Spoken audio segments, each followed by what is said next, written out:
The contract. When Earth signed the intergalactic peace accord with the Carithian Empire, few people understood what the fine print really meant. Most humans celebrated trade, advanced technology.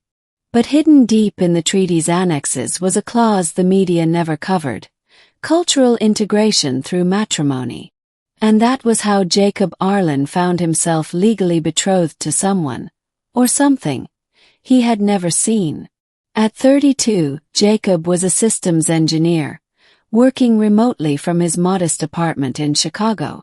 He wasn't adventurous. He wasn't romantic. He didn't go to parties or sign up for dating apps. When the government contacted him with a proposal, he initially thought it was a prank. "You're a prime candidate," the official had said over a secure video call. "Unmarried, high genetic compatibility, adaptable neurological profile. The Carithians selected you personally." "Selected me? For what exactly?" Jacob had asked, frowning. "Matrimonial cultural exchange. Think of it as an arranged marriage. But interspecies. They're aliens," Jacob had whispered. The official had nodded. He should have declined, but the incentives were overwhelming. Full student loan forgiveness, an annual stipend, government-funded housing, and a lifetime diplomatic visa with interstellar travel privileges. So he said yes. The wedding was performed remotely through a psychic ritual ceremony.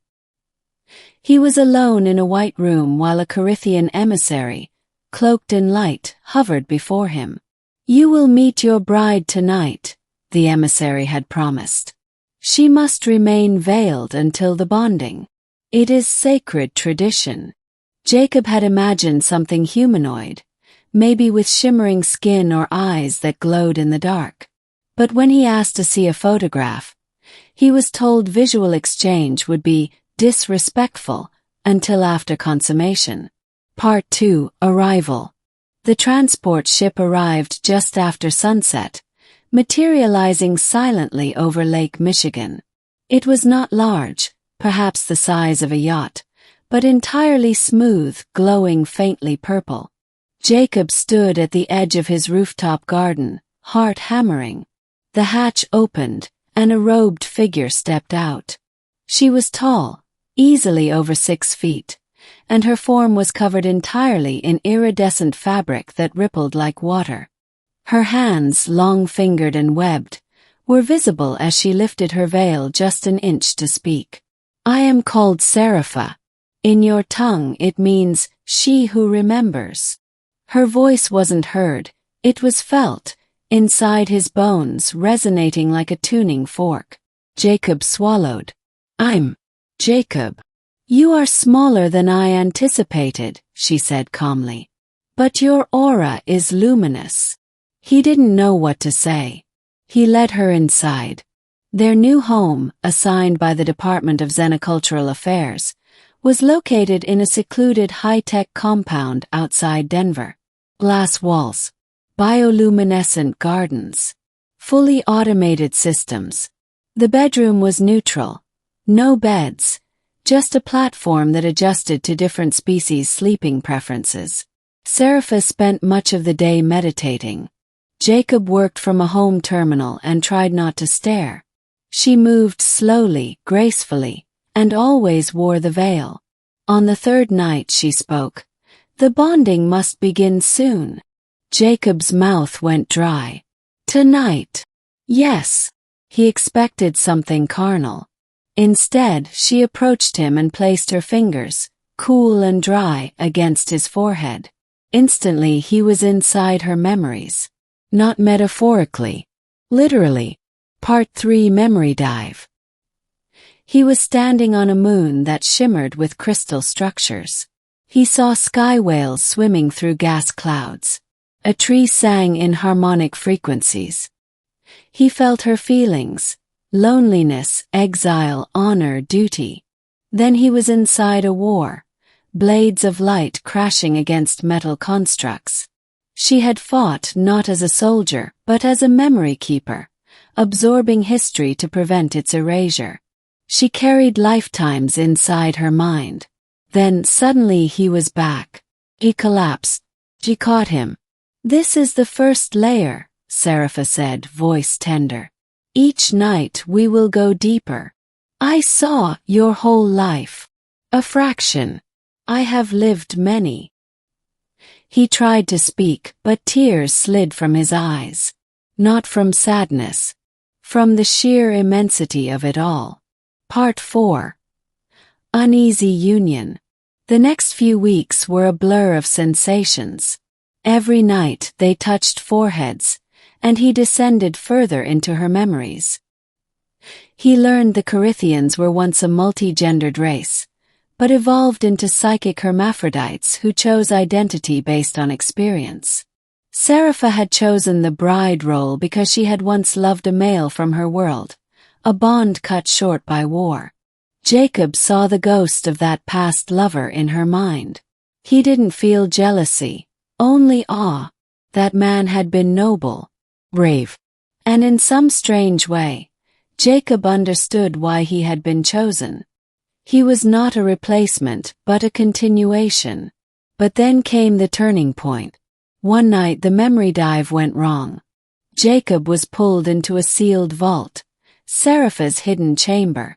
It was filled with red mist and black stars.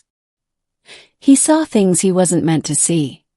Her true form, colossal and shimmering with limbs that bent through dimensions. Her eyes were galaxies. She noticed. She pulled him out violently. "You went too deep," she said, trembling. "You were not ready." "What are you?" he whispered, shaken. "I am not like the others. Minnie. I have not existed as a single being for centuries." He stepped back. She wept. Actual liquid tears that glowed violet and evaporated as they fell. "I did not mean to frighten you," she whispered. That night they did not merge minds. The silence was unbearable. Part 5. Revelation. The next morning, the Corithian government contacted Jacob. A representative, also veiled, appeared on his screen. "You have seen what lies beneath her surface. You now understand why she is sacred." "She's not just sacred. She's dangerous," Jacob said. "She's multiple entities. She is the last composite mind of the original Corithian race," the official said. "The others separated, lost themselves. She preserved them. Inside herself. You sent her to Earth to marry me. Not just to marry. To anchor." Jacob blinked. "Anchor? Your species still possesses linear consciousness. Singular identity. She needs that to survive. Without it, she will fracture. You're using me. You're saving her." The call ended. He sat in silence for hours. That night, Serapha approached him again. "I was wrong to take you so deep," she said softly. "But I have no one else." "I saw the truth," Jacob said. "You're more than one being. I am all that is left of them. My people. My family. My soulmates. If I dissolve, they will die forever." "And what happens to me if you dissolve?" She looked down. "You will dissolve too. That is the risk of the bonding." He laughed bitterly. "You should have told me. I was afraid." He looked into her veil, sensing the swirling minds within. And then he said, "Then let's go deeper. Together." Part 6. The final bonding. This time the bonding was not through memory, but through transformation. She removed her veil. Jacob gasped. Not in horror but wonder. She had no single face. Her features shimmered like molten metal, constantly shifting. Masculine, feminine, alien, familiar. Her skin was woven from light and dark matter. Her hands turned into wings, then into branches, then back into hands. "Touch me," she said. He did. And he changed.